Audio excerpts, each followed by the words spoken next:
There's no one in the world that is immune to some form of pain, whether it be financial loss, whether it be health, whether it be loss of a loved one. Every one of us are suffering somehow or another.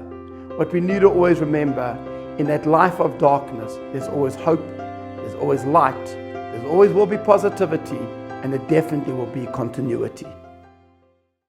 My name is Doron Perez, Rav Doron Perez, and I have the privilege of being the father, the painful privilege of being the father of a deceased soldier, our son Daniel, who unfortunately we heard after 163 days was killed on October 7th.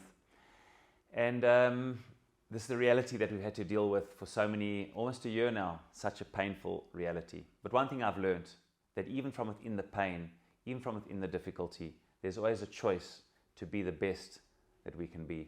And you know, the shofar is a reminder of that choice.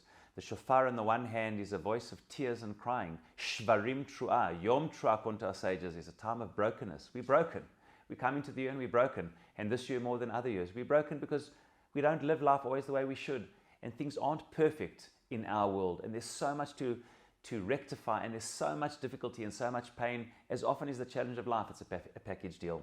But you see, the same shofar, Yom tru'ah, is a clarion call for to be triumphant, to be celebratory.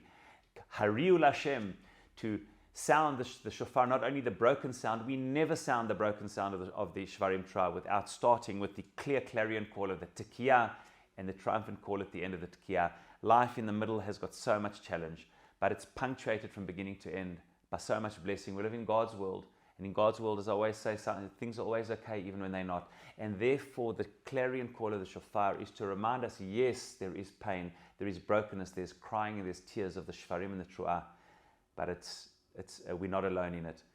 We start with in God's world and we end in God's world. There's a clear triumphant call of the shofar calling us to celebrate. Rosh Hashanah is a time of celebration, to celebrate in God's world, to strive to live in the ideal, because even in that challenge of the brokenness, we yearn for the completion of life.